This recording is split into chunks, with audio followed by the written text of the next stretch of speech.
नमस्कार, मी साक्षी अनासने. Yes Marathi news मध्ये आपलं स्वागत. पाहूया त्याच्या ठळक घडामोडी. लोकसभा निवडणुकीच्या पहिल्या टप्प्याचे मतदान सुरू. नागपूरमध्ये 2 तासात 13% मतदान, तर गडचिरोलीमध्ये 8.5% मतदान.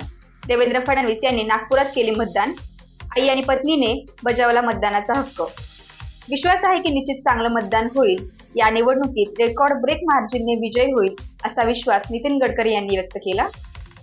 ज्येष्ठ समाजसेवक प्रकाश आमटे यांचं हिमलकसामध्ये मतदान. डॉक्टर विकास आमटे यांनीही आनंदवनमध्ये बजावला मतदानाचा हक्क. देशातील 21 राज्यातील 102 जागेवर मतदान सुरू. 16 कोटी भारतीय बजावणार लोकशाहीतील पवित्र हक्क. राज्यातील सहकारी व खासगी साखर कारखाने मिळून यंदाच्या ऊस गळीत हंगामात 1066.88 लाख टन ऊसाचे गाळप पूर्ण. आता पाहूया ठळक बातम्या विस्ताराने. शिक्षण विभागाच्या दिनांक 15 मार्च 2024च्या GR मधील विशेष कला संगीत शिक्षकांच्या भरतीसाठी संच मान्यतेतील 500 विद्यार्थी संख्येची अट शिथिल करून 250 विद्यार्थ्यांमागे संगीत शिक्षक व चित्रकला शिक्षक ही पदे स्वतंत्रपणे नियुक्त करण्याबाबत आज दिनांक 19 एप्रिल रोजी महाराष्ट्र संगीत शिक्षक संघटनेच्या वतीने निवेदन देण्यात आले. महाराष्ट्र शासनाच्या शिक्षण विभागाच्या वतीने दिनांक 15 मार्च 2024 रोजी सुधारित संच मान्यतेबाबत तसेच कला, क्रीडा व कारणभूत या विशेष शिक्षकांचा संच मान्यतेत समावेश झाल्याबाबतचा GR निर्गमित झालेला आहे. त्याबाबत शासनाचे मनपूर्वक अभिनंदन. त्या GR मध्ये 250 विद्यार्थ्यांमागे 1 क्रीडा शिक्षक व 500 विद्यार्थ्यांच्या नंतर 1 कला संगीत शिक्षक व 1 कारणभूत शिक्षक मंजूर करण्यात आलेला आहे. ही बाब बालकांचा शिक्षण हक्क अधिनियम 2009 अन्वये विद्यार्थ्यांवर अन्याय करणारी आहे. यामध्ये शिक्षण हक्क कायद्याचा भंग होताना दिसतो आहे. 250 विद्यार्थ्यांमागे 1 क्रीडा शिक्षक मंजूर केलेला आहे, पण कला विषयासाठी 500 विद्यार्थ्यांची अट ठेवण्यात आलेली आहे. 500 विद्यार्थ्यांचा आतील मुलाला कला व संगीत शिक्षण शिकण्यापासून वंचित ठेवले जात आहे व ही बाब योग्य नाही. यामुळे विद्यार्थ्यांमध्ये असणाऱ्या सुप्त कलागुणांना वाव मिळणार नाही. यांच्यातील सृजनशीलता व संवेदनशील वृत्ती यामुळे नष्ट होईल.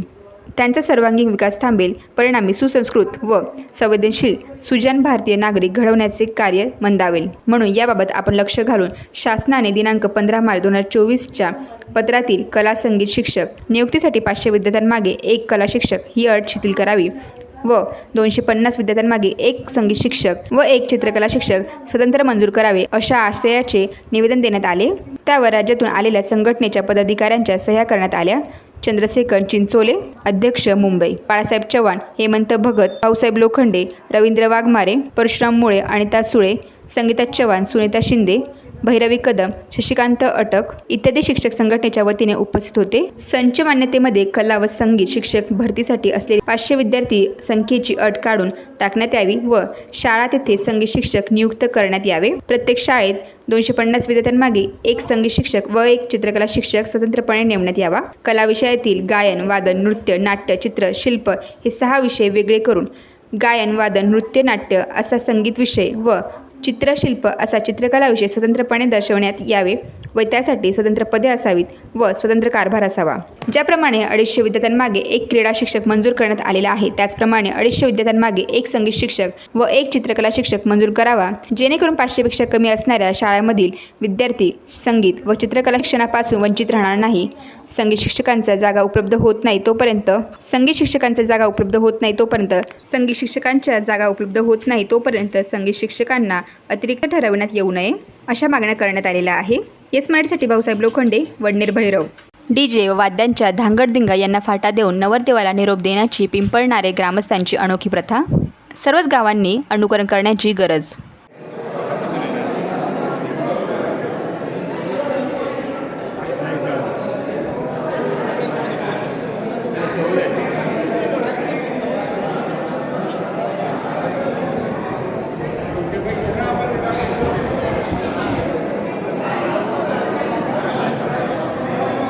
चला पुढं.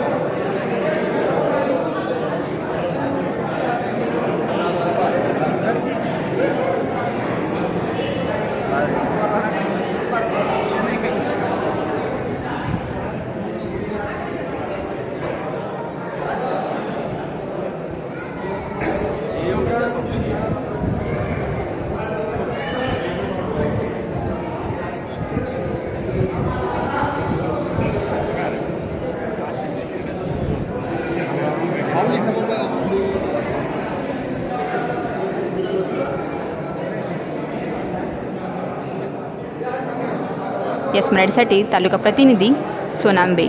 महायुतीच्या उमेदवार डॉक्टर भारती पवार यांना गावात नो एंट्री. मागील अनेक दिवसापासून माळवाडी गावातील शेतकऱ्यांची परिस्थिती अतिशय बिकट आहे आणि अशावेळी निर्यात बंदीसारखे निर्णय केंद्र सरकारच्या माध्यमातून लादले जात आहे.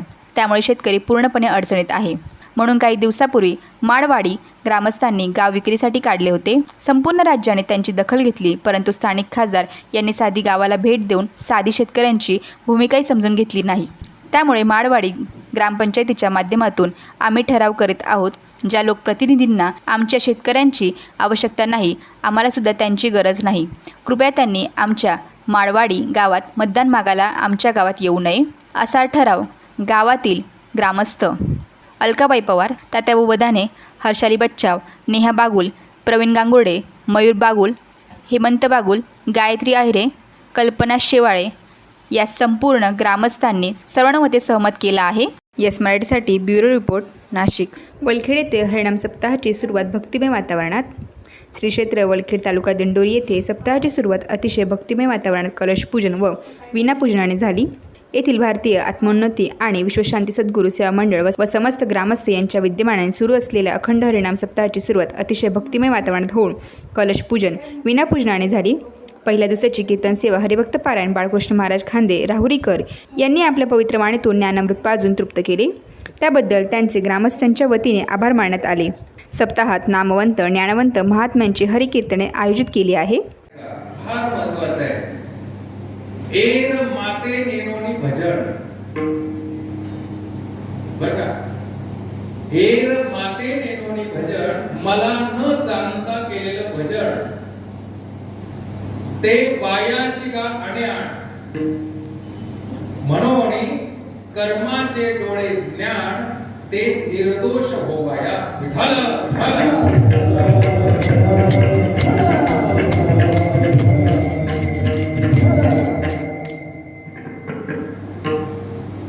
कंदोऱ्या पण करतात तुमच्याकडे? कंदोऱ्या करतात? कंदोऱ्या नाही करत गावात का करतात? ते तुम्हाला काय म्हणतात? नाही कडे म्हणजे वेळ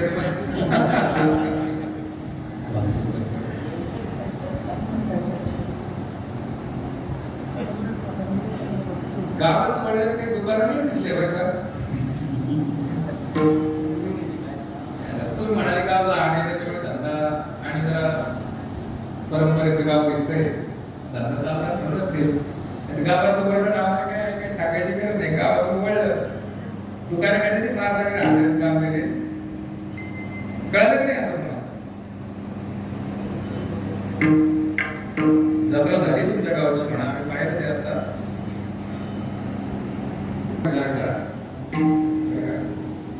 आणि इथे जे आहेत ना बसलेले बरं का, यांचं भाग काय म्हणणार नका घेऊ. ते कमच सांगतो तुम्हाला. आता मरणानंतर ना त्या जीवात्म्याचा फोटो आपण तयार करतो, बरोबर? प्रतिमा करतो की नाही? आणि मग ती घरामध्ये दक्षिण बाजूने उत्तरेकडे तोंड करून लावायला असं आपलं शास्त्र आहे. काही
आणि त्या जागेचे मालक आपण. आणि त्याचा पुरावा कुठे मिळतो? त्या जागेचा आणि मालकाचा पुरावा कुठे मिळतो? तलाठी व्यवसायामध्ये मिळतो की नाही? मग हे तिन्ही एक पाहिजे का मालक वेगळा, जागा वेगळी आणि उतारा वेगळा पाहिजे? कसं पाहिजे? एक पाहिजे की नको? मग तसं इथं जो बसतो त्याने सांगितलेलं तुम्ही ऐकलेलं आणि ते ग्रंथामध्ये पाहिजे का नको? हे तिन्ही एक पाहिजे की नाही? आणि त्याच आपण ऐकलं पाहिजे. कुठे पण वेळ वाया घालून तरी काय होणार? बरोबर आहे. एक जण आता असं चहा प्यायला जावं लागतं, चहा प्यायला गेलो आणि चहा उस्तर गप्पा त्या सद्ग्रस्त म्हणणं वाईटच आहे. आता काय म्हणतात दुसरं पाण्याची गोष्ट लागतं होत्या. मी आता या हे जे चॅनल वाले आहेत ना त्यांनी फार चांगलं केलं. काय कीर्तन असतं टीव्हीला, कुठे जाण्याची गरज नाही. तुला चांगलं आहे म्हणजे मी 40 वर्षापासून कीर्तन ऐकतो. किती वर्षापासून? 40 वर्षापासून कीर्तन ऐकतो. आणि आता कुठे जाण्याची गरज नाही. आता युट्यूबला चॅनलला कीर्तन होतं. फार मोठं काम केलं. तो घाट काय होता माहितीये का? संडे होया मंडे. आता याने किती जन्म कीर्तन ऐकल्याचा परिणाम होणार आहे? काय होणार कीर्तन ऐकलं सांगा मला. म्हणून आपण जेव्हा इकडे येतो ना, प्रपंचातील वेळ उगाच काही खर्च करू नका. त्यापेक्षा तो वेळ त्या लेकरा बाळांना द्या, त्यांना त्याची गरज सुद्धा आहे. बरे का? ज्ञानेश्वर महाराज तर स्पष्ट म्हणतात, देव देव म्हणून व्यर्थ का हिंडसे. उगाच हिंडण्यात काही अर्थ नाही. जे हिंडतात त्यांचा काही विचार करू नका. हे आपल्याकरिता चाललंय. बरे का? म्हणून इथे आल्यानंतर ना, किंवा आपण जर स्वतःला परमार्थिक समजत असलो तर आपली वाटचाल ही संतांनी सांगितली तशी चालली आहे का, हे फार महत्वाचं आहे. नाहीतर आमच्याकडे ना एक गाव आहे, तुम्हाला दाखवेल कधी जर आले तर. शिर्डी आणि शिंगणापूर याच्या मध्यवर्ती ठिकाणावर आमचं गाव आहे. ते तालुका आहे राहुरी, आणि त्या तालुक्यातलं एक गाव आहे. त्या गावामध्ये जेवढे माळकरी आहेत, महाराज पण आहेत तिथे 4-5, पण सगळ्यांच्या घरी कंदोऱ्या होतात. यांना महाराज म्हणायचं का?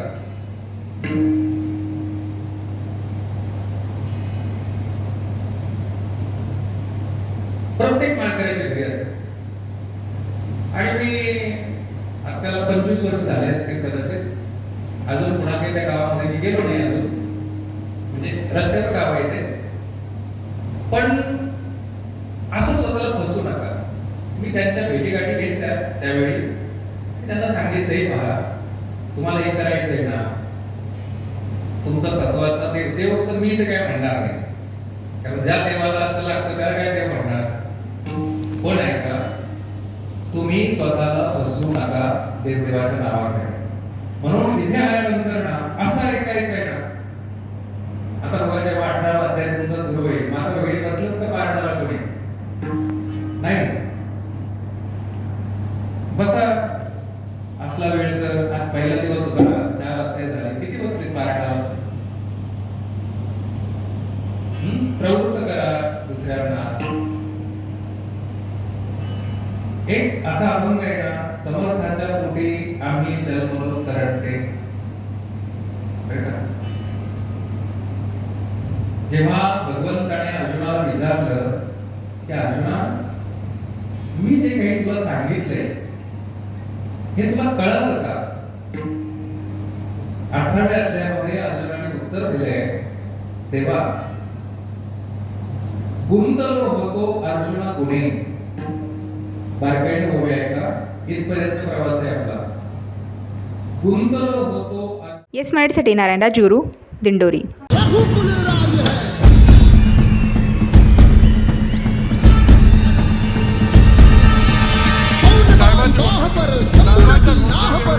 महाराष्ट्र नवनिर्माण सेनेचा मराठी हृदय सम्राट आदरणीय राजसाहेब ठाकरेंचा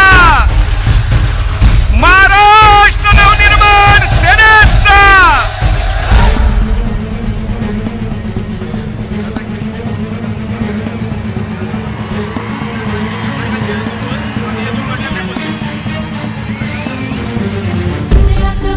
आपण ज्यांची आतुरतेने वाट बघत होता मी सन्मान्य राजसाहेबांना विनंती करतो आपण शिवप्रतिमेस पुष्पहार अर्पण करावा. महाराज प्रौढ प्रताप पुरंदर क्षत्रिय कुलावतार शिवासीनाधीश्वर बहुजनांचे राजे जाणता राजा राजकारक पुरंदर छत्रपती शिवाजी महाराज की जय भवानी जय शिवाजी. महाराष्ट्र नवनिर्माण सेनेचा महाराष्ट्रातील तमाम युवकांच्या सोनेरी भवितव्याचे प्रतीक श्रीमान राजसाहेब ठाकरे यांचा मराठी हृदय सम्राट मान्य राजसाहेब ठाकरे यांचा. आणि त्यामुळे कधीही राजसाहेबांनी आपल्या स्वतःच्या फायद्याचा तोट्याचा विचार केला नाही. त्यावेळेला 2010 साली लोकसभा आणि विधानसभेमध्ये महिलांना 33% आरक्षण मिळालं पाहिजे अशा प्रकारचं बिल मनमोहन सिंग सरकारने आणलं होतं. ते अयशस्वी झालं पण त्या बिलाला सुद्धा पाठिंबा राजसाहेबांनी दिला होता. त्याला हे पाहिलं नव्हतं की हे कोणाचं सरकार आहे. त्यानंतर 2012 साली मनमोहन सिंग साहेबांच्या सरकारने थेट परकीय गुंतवणूक या देशामध्ये आली पाहिजे अशा प्रकारचं बिल आणलं. त्या बिलाला सुद्धा सन्मान्य राज ठाकरे साहेबांनी पाठिंबा दिला. त्यांनी कधी हा विचार केला नाही की आमच्या पक्षाचं काय होईल. हा विचार न करता त्यांनी भूमिका मांडली होती. ज्यावेळेला या देशामध्ये मला आजही आठवतंय राजसाहेबांनी गुजरातचा दौरा केला. गुजरातचा दौरा केल्यानंतर त्यांच्या लक्षात आलं की गुजरातचे मुख्यमंत्री त्यावेळेला तत्कालीन मुख्यमंत्री नरेंद्र मोदी साहेब होते.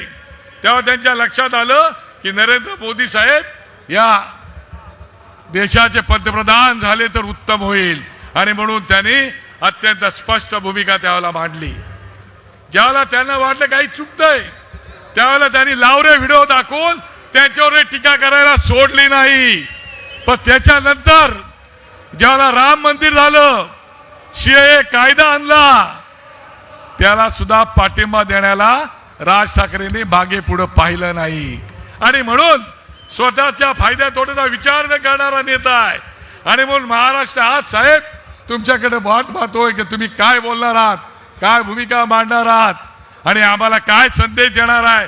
महाराष्ट्र सैनिक तर महाराष्ट्राच्या कानाकोपऱ्यातून आलेलाच आहे.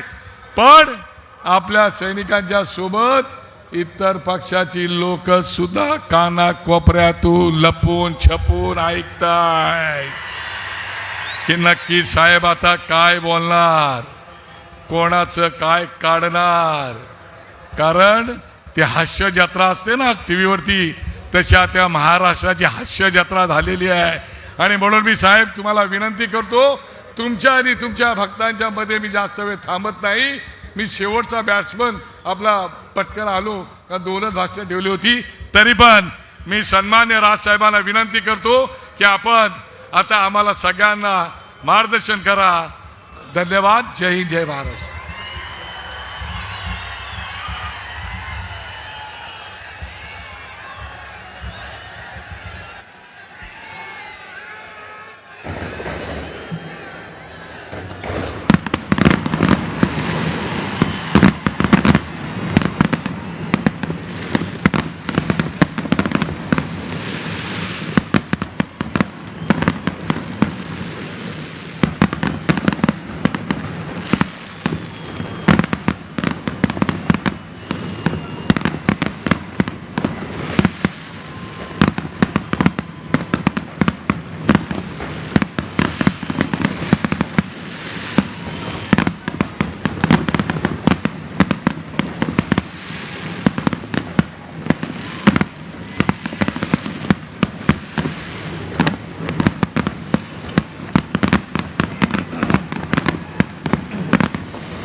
जमलेल्या माझ्या तमाम हिंदू बांधवांनो, भगिनींनो आणि मातांनो,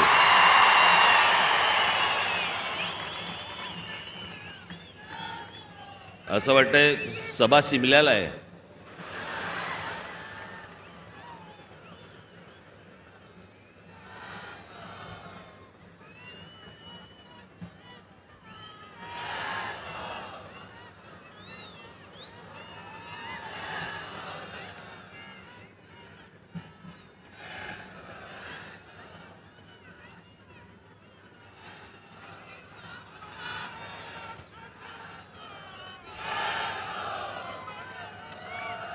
काय बोलणार?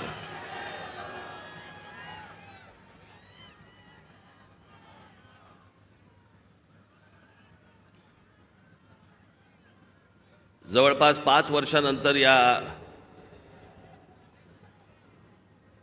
खास करून महाराष्ट्रामध्ये निवडणुका होत आहेत.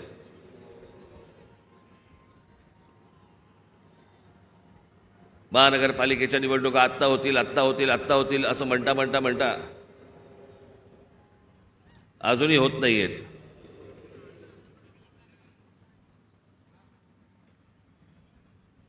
त्याच्यामुळे 2019ला ज्या निवडणुका झाल्या त्याच्यानंतर आज 2024ला निवडणुका होत आहेत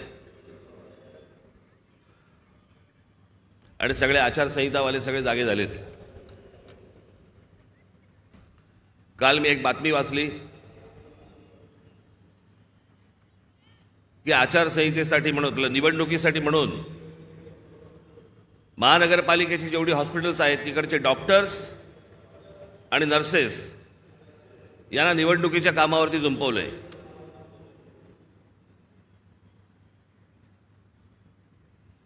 डॉक्टर काय मतदाराच्या नाडी मोजणार काय? की नर्सेस काय मतदारांचे डायपर बदलणार? ज्याच्यासाठी म्हणून त्यांची नेमणूक केलेली आहे, ज्या रुग्णांसाठी म्हणून नेमणूक केलेली आहे, तिथे ते नसावेत का?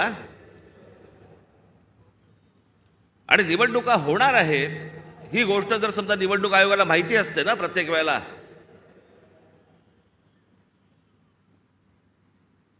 एक पॅरलल फळी का नाही उभी करत तुम्ही? दरवेळेला आपल्या काहीतरी शालेय शिक्षक घ्यायचे, नर्सेस घ्यायच्या, डॉक्टर्स घ्यायचे, हे कुठचे उपद्व्याप?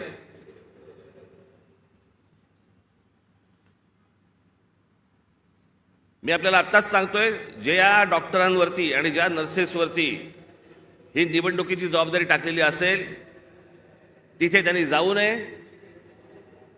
आणि ज्या रुग्णांची सेवा करण्यासाठी म्हणून तुम्ही आयुष्य घालवताय त्या हॉस्पिटलमध्ये परत तुम्ही जा, तिथे काम करा. तुम्हाला नोकरीवरनं कोण काढतं मी बघतो.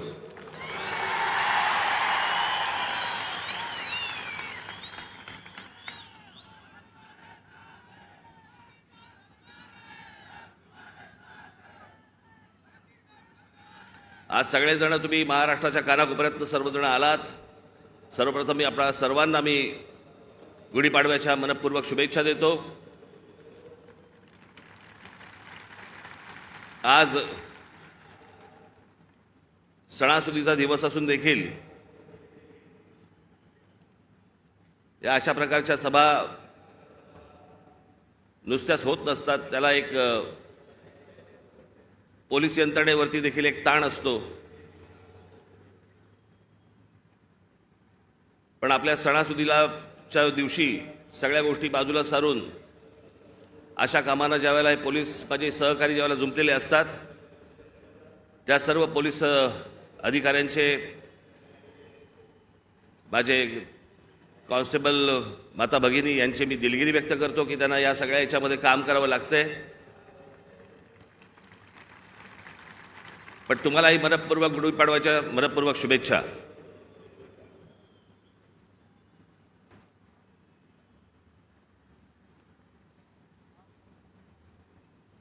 जसे तुम्ही ऐकत होतात तसा मीही ऐकत होतो. जसे तुम्ही वाचत होतात तसा मीही वाचत होतो. त्या अमित शहांच्या भेटीनंतर जे काही चक्र सुरू झाली, बरं हे आमचे बांधव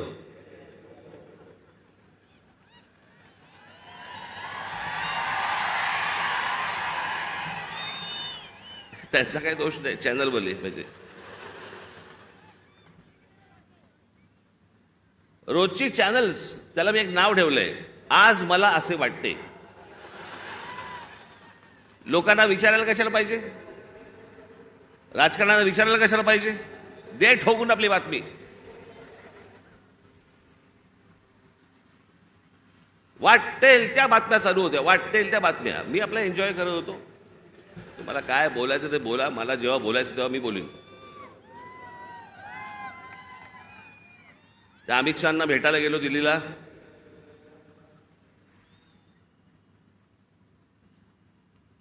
बरं, तिथे अमित शहांना भेटीच्या वेळेला कोण? अमित शहा आणि मी. तुम्हाला कुठून रे कळलं?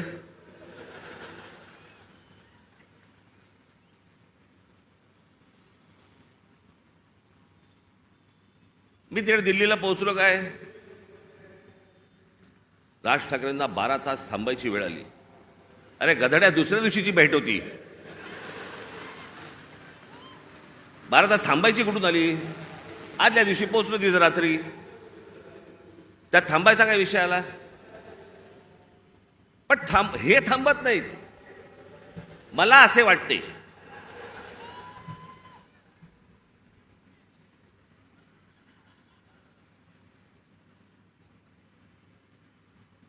तिकडे काही पत्रकार मला भेटले. मला बोलले, साहेब कधी भेटायचं? म्हटलं मला नाही भेटायचं. माझ्याकडे आता सांगण्यासारखं काही नसेल, मी काय सांगू, मला सांगा, काय बोलू तू? म्हणून मी नाही म्हटलं. मी भेट झाली, तिकडनं विमानतळावरती आलो. इथून जाताना पण वो देखो जा रहे हैं.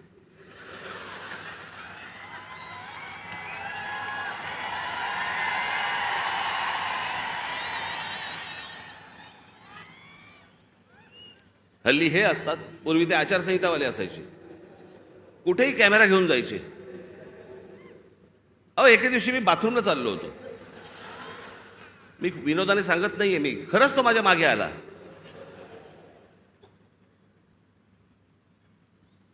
म्हटलं, पुढे काय करायचं ठरवलंयस?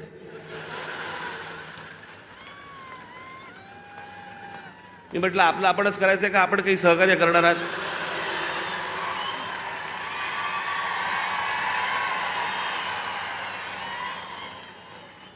कुठे जरा मोकळीक म्हणून नाही. मी इथे माझ्या इकडे घराच्या बाहेर पत्रकार बिचारे ते बसलेले असतात, त्यांना काही.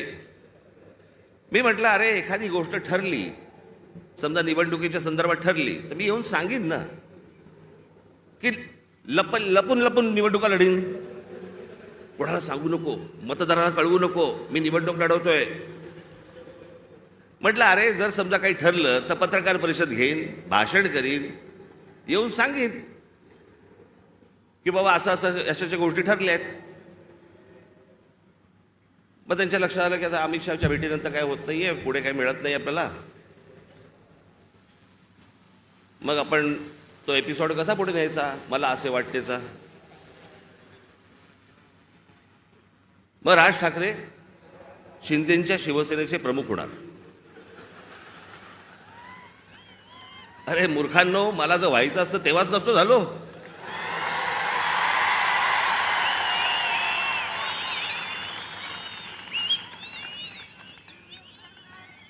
या माझ्या घरी इथे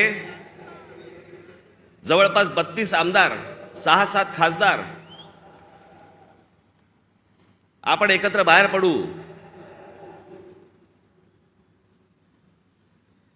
आणि काय, मग नंतर माझा महाराष्ट्र दौरा सुरू झाला.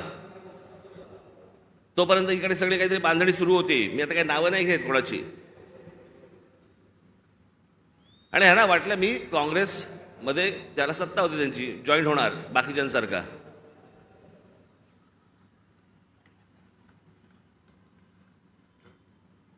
मी त्याला पहिल्यांदाच सांगितलं, म्हटलं मला पक्ष फोडून कुठचीही गोष्ट करायची नाही.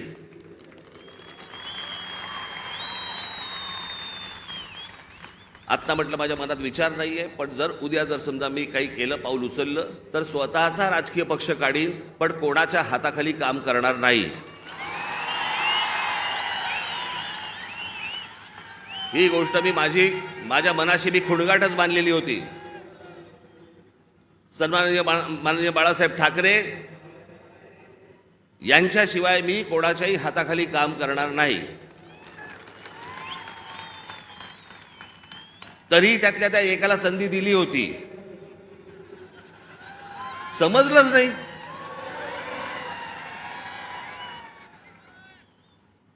जाऊन दे, पण तो झाला भूतकाळ.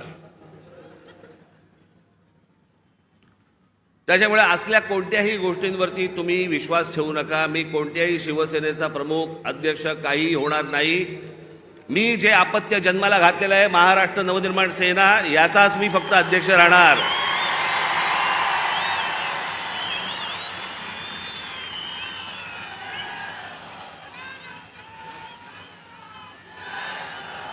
तुमच्या सगळ्यांच्या विश्वासावरती हा जो पक्ष आजपर्यंत उभा केलेला आहे त्याला 18 वर्ष झालेली आहेत.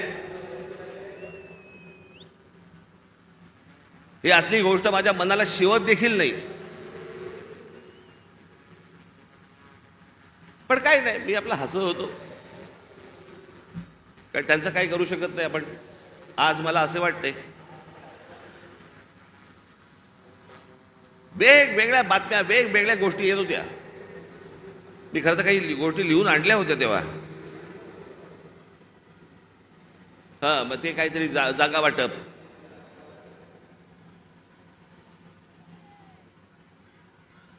जागा वाटपाबद्दल चर्चा झाली.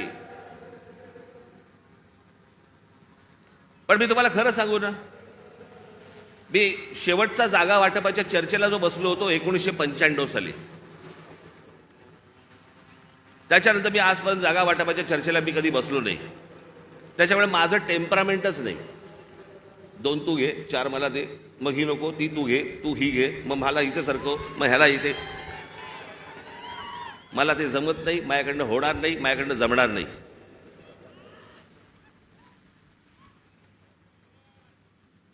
मग मला सांगितलं, आमच्या निशाणीवरती लढा. हे रेल्वे इंजिन आहे ना, हे तुमच्या कष्टाने कमवलेलं चिन्ह आहे. माझ्याकडे आयतं आलेलं नाही, सहज आलंय चिन्ह म्हणून आता मी त्याच्यावरती लढवायचं अजिबात नाही.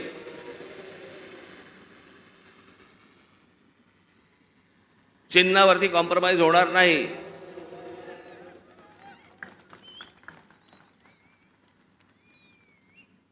दिल्लीला गेलेले हे ठाकरे पहिलेच. पत्रकारांना माहीत नसतं, काही माहिती नसतात, जुन्या गोष्टी काही कल्पना नसते. आत्ताच्या काही गोष्टी माहिती असतात, त्याच्यावरती आपले बस रेटायचं.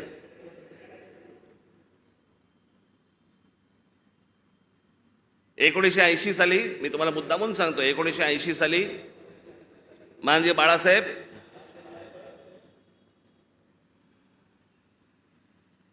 हे दिल्लीला इंदिराजींना भेटायला गेले होते, संजय गांधींना भेटायला गेले होते. आणि भेटीला जायला काय प्रॉब्लेम आहे मला कळत नाही. मला अनेक लोक येऊन घरी भेटतात, म्हणून मी काय समजायचं, वार हे आता माझ्या घरी भेटायला आलेत मला, आता असं नाही समजत. कोणी कोणाकडे भेटायला जात असतात, गोष्टी लोक जात असतात. त्यात मोठेपणा आणि कमीपणा कसला आला? अहो, वर्ष 1.5 वर्ष झाले आपले महाराष्ट्राचे मुख्यमंत्री माझ्याशी बोलतायत, आपण एकत्र आलं पाहिजे, आपण एकत्र काहीतरी केलं पाहिजे. म्हटलं शी,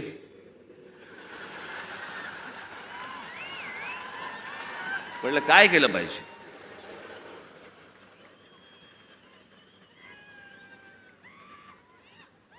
असं वर्ष 1.5 वर्ष ऐकतोय. मग मी शेवटी एक काम केलं. मी म्हटलं बाबा मला समजेना. मला देवेंद्रजी पण सांगत होते, फडणवीस, एकनाथजी पण सांगत होते आपण एकत्र आलं पाहिजे, एकत्र आलं पाहिजे. म्हटलं एकत्र आलं पाहिजे म्हणजे काय?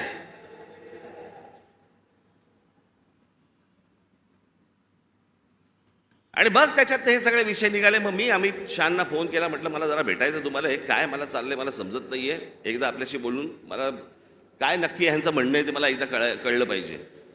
मग आमचं बोलणं झालं तिकडे. मग इथे आल्यावरती आमच्या तिघांचं बोलणं झालं. मग ते सगळं निशाणीवरती प्रकरण आलं.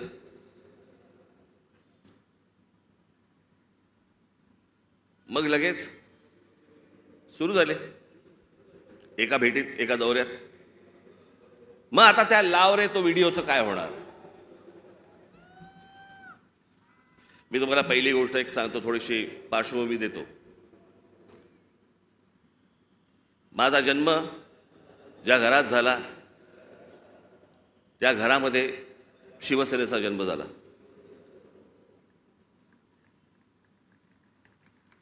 मी पहिल्यापासून जे पाहत आलो ती माननीय बाळासाहेबांची शिवसेना पाहत आलो. लहान असल्यापासून त्यांच्याबरोबर हिंडलो, फिरलो, अनेक ठिकाणी गेलो, अनेक सभांना गेलो, चॅलेंज सभांना गेलो. त्याच्यामुळे माझ्या आयुष्यातला एकमेव तेव्हाचा पक्ष होता तो म्हणजे शिवसेना. 1984 साली थोडा काही काळासाठी असेल, पण 1988-89च्या आसपास प्रामुख्याने भारतीय जनता पक्ष आणि शिवसेनेची युती झाली. आणि ती युती झाल्यानंतर शिवसेनेबरोबर जर सर्वाधिक माझे संबंध कोणाबरोबर आले असतील तर ते भारतीय जनता पक्षाबरोबर आले. आमच्या गोपीनाथराव मुंडेंबरोबर आले, प्रमोद महाजनांबरोबर आले, आमच्या नितीन गडकरीजींबरोबर आले.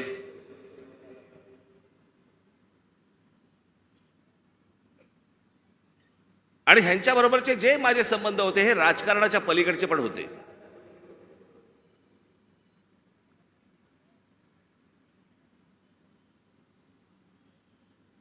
माझा संबंध कधी काँग्रेस, राष्ट्रवादीत खूप नंतर, पण काँग्रेसवाल्यांशी माझा तसा संबंध कधी आला नाही. भेटी होत्या, म्हणजे पु ल देशपांडेंच्या भाषेत सांगायचं तर काँग्रेसवाल्यांबरोबर भेटी होत्या, पण गाठी पडल्या त्या भाजपवाल्यांबरोबर.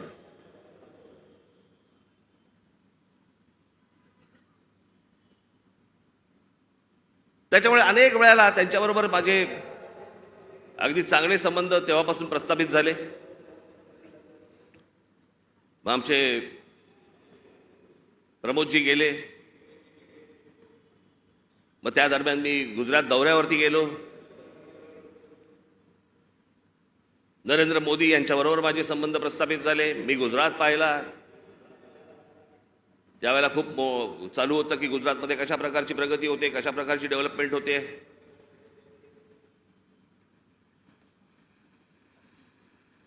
आणि ती सगळी प्रगती, सगळी ती डेव्हलपमेंट मी पाहत होतो. मला माहिती होतं. मी त्याच्यानंतर मी महाराष्ट्रामध्ये जेव्हा आलो, मला पत्रकारांनी प्रश्न विचारले, कसं वाटलं गुजरात? म्हटलं गुजरात डेव्हलप होतंय, पण महाराष्ट्र खूप पुढे आहे.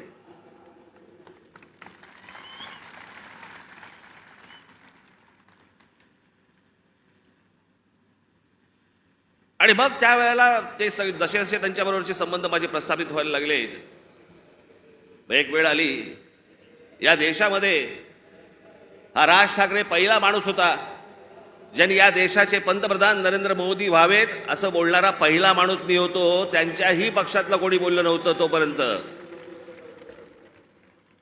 मला असं तेव्हा वाटलं की बाबा आपला एक स्वतःचा विचार असतो,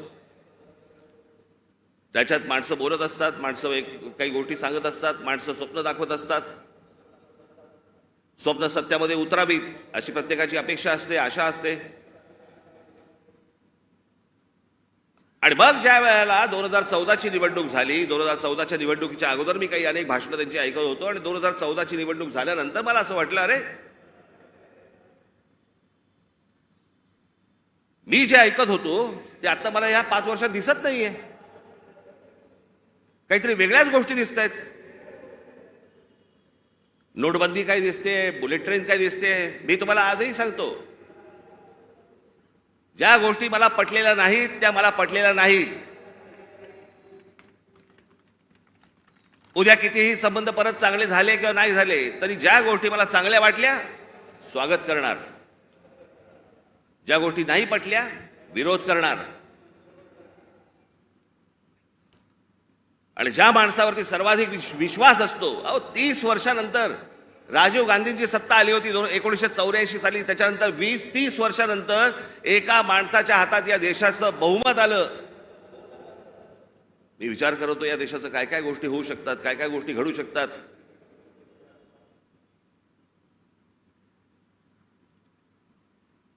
ज्यांचा संबंध नसतो ना तुमचा, त्यांच्याकडे तुम्ही दुर्लक्ष करता, 2 शिव्या हसडताना दुर्लक्ष करता. पण ज्यांच्यावरती प्रेम असतं, ज्यांच्यावरती विश्वास असतो, त्याला ज्या वेळेला कुठेतरी तडा जातोय असं दिसायला लागलं, तर तो जो राग आपला असतो, तो राग आणि माझा राग तर टोकाचा आहे. मी महाराष्ट्रावरती प्रेम करतो, महाराष्ट्रातल्या मराठी माणसांवरती प्रेम करतो, महाराष्ट्रातल्या मराठी भाषेवरती प्रेम करतो, टोकाचं प्रेम करतो.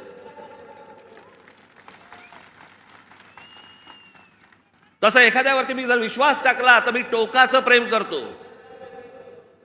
पण मला जर समजा तशी गोष्ट दिसली नाही तर मी टोकाचा त्याला प्रतिकार करतो, टोकाचा विरोध करतो.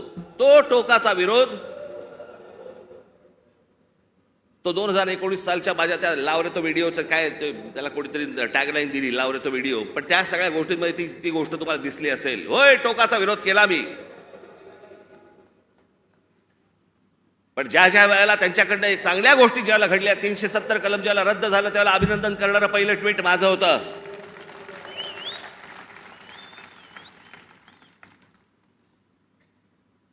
गेल्या 5 वर्षामध्ये ज्या गोष्टी चांगल्या गोष्टी घडलेल्या आहेत त्याचं अभिनंदन केलंय, स्वागत केलेलं आहे.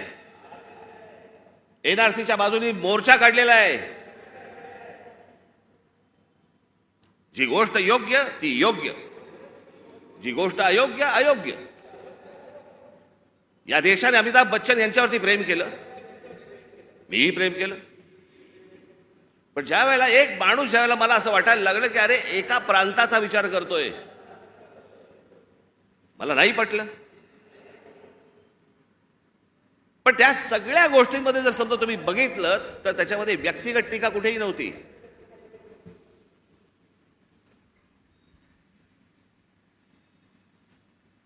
आज उद्धव ठाकरे आणि संजय राऊत ज्या प्रकारची टीका आज नरेंद्र मोदी आणि भारतीय जनता पक्षावरती करतायत, तशी माझी टीका नव्हती. मला काही नको होतं. मला मुख्यमंत्री पद मिळालं नाही म्हणून मी विरोध नाही केला. मला भूमिका पटली नाही म्हणून मी विरोध केला.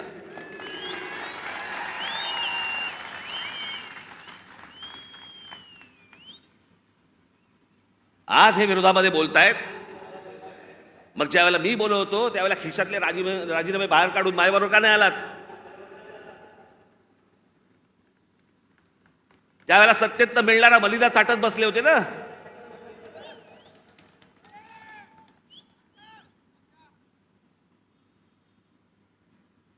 आज ह्यांना या गोष्टी सुचतायत. याचं कारण तुमचा पक्ष फुटला म्हणून, याचं कारण तुम्हाला सत्तेत हाकलवलं म्हणून, तुमच्या स्वार्थासाठी म्हणून या सगळ्या गोष्टी तुम्ही केल्यात. मी त्या गोष्टी नाही केल्या. मला भूमिका नाही पटली म्हणून मी विरोध केला. मला त्याच्या बदल्यात काही हवं होतं म्हणून नाही विरोध केला.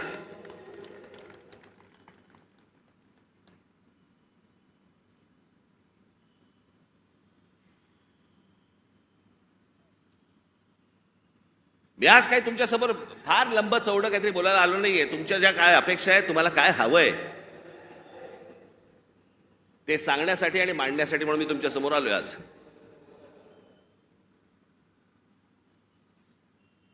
नरेंद्र मोदींकडनं कसं आहे, आज तरुण, आज आम्ही दुपारी बोलत होतो, 2006 साली ज्यावेळेला मी पहिलं महाराष्ट्र नवनिर्माण पक्ष स्थापन केल्यानंतरचं पहिलं भाषण ज्यावेळेला मी इथून केलं होतं, त्यावेळेला मी असं म्हटलं होतं, ज्याच्यावरती अनेक लोकांनी चेष्टा केली.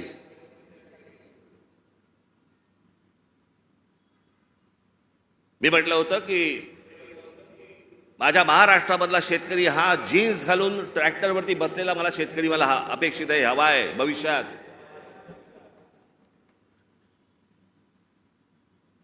दोन 2006 पासून ते युग सुरू झालं होतं. आज या जगामध्ये सगळ्यात तरुण जर देश कुठचा असेल, तरुण, तो आपला भारत देश आहे, हिंदुस्थान आहे.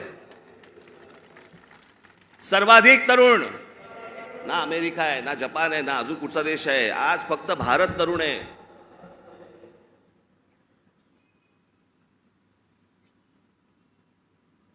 या तरुणांना, या तरुणींना शिक्षणाची गरज आहे, चांगल्या शिक्षणाची गरज आहे, तंत्रज्ञानाची गरज आहे. उत्तम नोकऱ्यांची गरज आहे, उत्तम व्यवसायाची गरज आहे, त्याच्यासाठीच्या मार्गदर्शनाची गरज आहे. त्याच्यासाठी म्हणून राज्य सरकार आणि केंद्र सरकारने आत्ता काम केलं पाहिजे. आम्ही तेच बोलतो. आता जवळपास 18 वर्षातली निघून गेली, उरले फक्त 10 वर्ष. 10 वर्षानंतर हा देश पुन्हा वयस्कर व्हायला लागणार. तरुणांची संख्या कमी होणं. माजी नरेंद्र मोदी यांच्याकडनं आज अपेक्षा आहे की बाकी सगळं सोडा, या तरुणांकडे, या भारतातल्या तरुणांकडे पहिल्यांदा लक्ष द्या.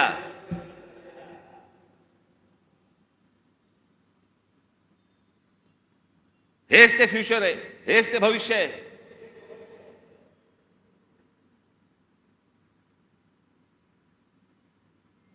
दुपारी बोलताना आमचा तोच विषय होता की बाबा हे बघ, हा काळ कधी होता. प्रत्येक देशाचा एक काळ येतो.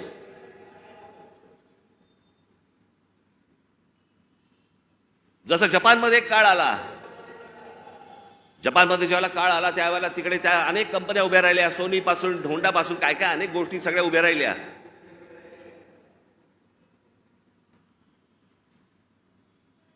अनेक व्यवसाय उभे राहिले, अनेक व्यावसायिक उभे राहिले. ज्याला घुसळून काढणं म्हणतो ना आपण, तसं सगळं अख्खा घुसळून निघाला तो देश. आज बघा कुठच्या कुठे असा हा देश घुसळून निघाला पाहिजे. आणि तसं जर आज उद्या घडलं नाही तर सगळ्याच गोष्टींवरचा समाजाचा विश्वास उडून जाईल. या देशामध्ये दुसरं तिसरं काही होणार नाही. या देशामध्ये फक्त अराजक येईल.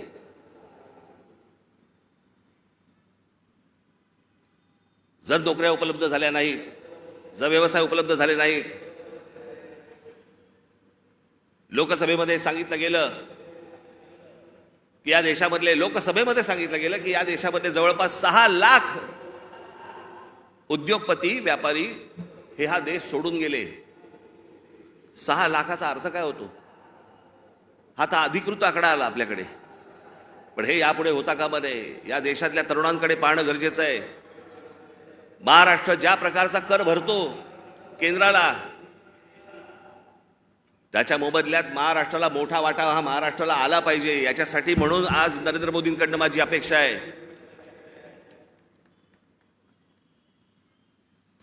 अनेक गोष्टींची अपेक्षा आहे. पुढचं काय 5 वर्षात काय घडतंय, ही निवडणूक, येणारी लोकसभेची निवडणूक या देशाचं भविष्य ठरवणार आहे. की आपण खड्ड्यात जाणार आहोत का आपण वरती जाणार आहोत. उद्या अनेक निवडणुका येतील, पुढे विधानसभेच्या निवडणुका येतील. आज हाणामाऱ्या चालू आहेत. पुढच्या विधानसभेच्या निवडणुकीत तर काय होईल? कोथळे बाहेर काढतील.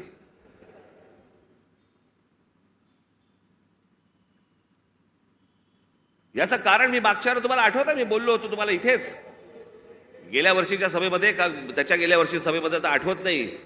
महाराष्ट्रात कॅरम चुकीचा फुटला गेलाय. कोणाच्या सोंगट्या कोणाच्या भोकात आहेत तेच कळत नाही.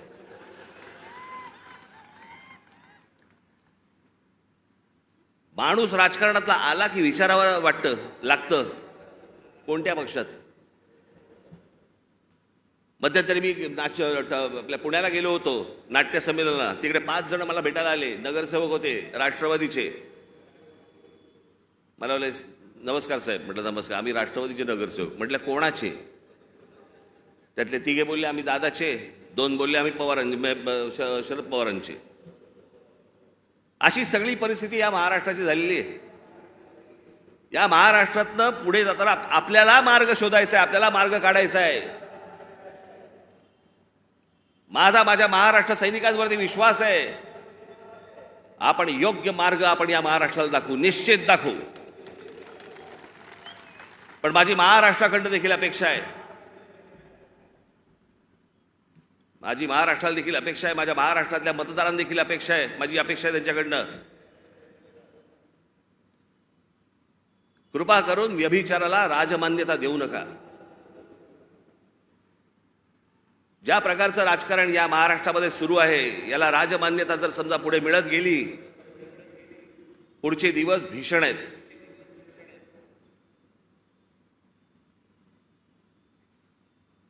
पण या आजच्या सगळ्या परिस्थितीमध्ये जेव्हा सगळ्या बाजूनी मी जेव्हा पाहतो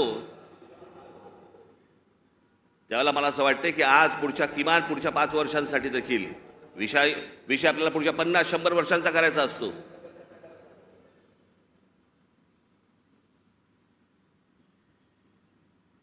पण इथे ज्यावेळेला मी बसलो होतो, ज्यावेळेला देवेंद्र फडणवीस आणि मुख्यमंत्र्यांबरोबर, त्याच्यानंतर माझं आणि देवेंद्र फडणवीसांचं बोलणं झालं आणि मी म्हटलं की मला नको ते, म्हटलं तर मला त्या वाटाघाटी मला पाडू नका याच्यामध्ये.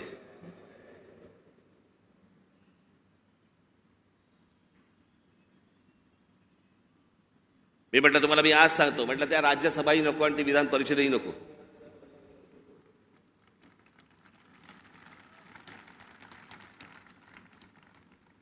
पण या देशाला चांगल्या खंबीर नेतृत्वाची गरज आहे, ज्याच्याकडनं माझ्या अपेक्षा आहेत त्याही पूर्ण झाल्या नाहीत तर राज ठाकरेचं तोंड आहेच.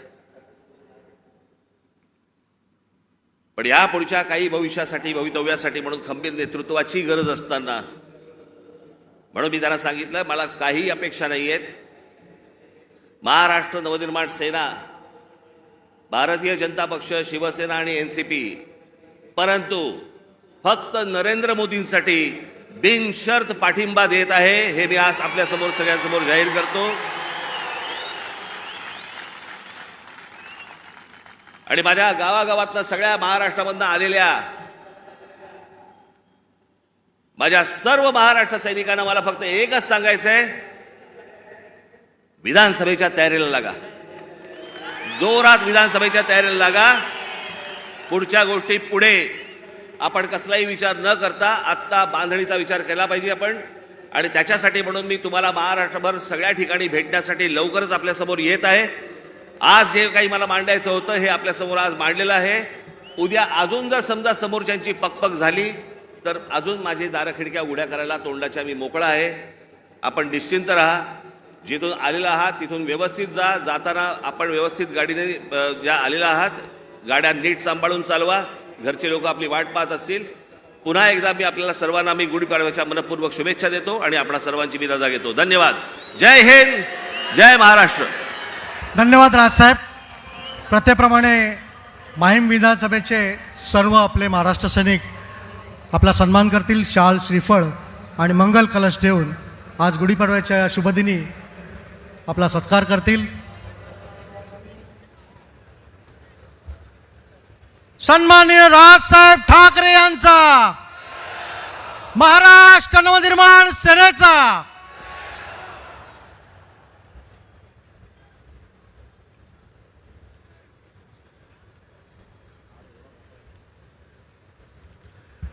आजच्या या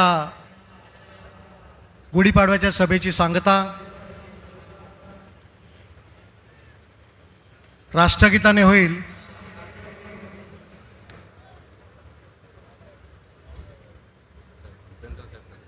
मी उपस्थितांना विनंती करतो राष्ट्रगीतासाठी उभं राहावं.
महाराष्ट्र नवनिर्माण सेनेचा, सन्माननीय राजसाहेब ठाकरे यांचा.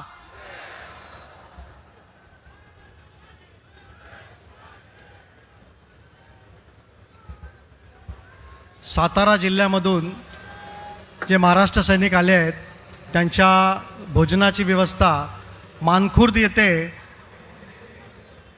विभागाध्यक्ष रवी गवस, वीणा उकरंडे आणि माऊली थोरवे यांच्याकडून करण्यात आली आहे. त्याचप्रमाणे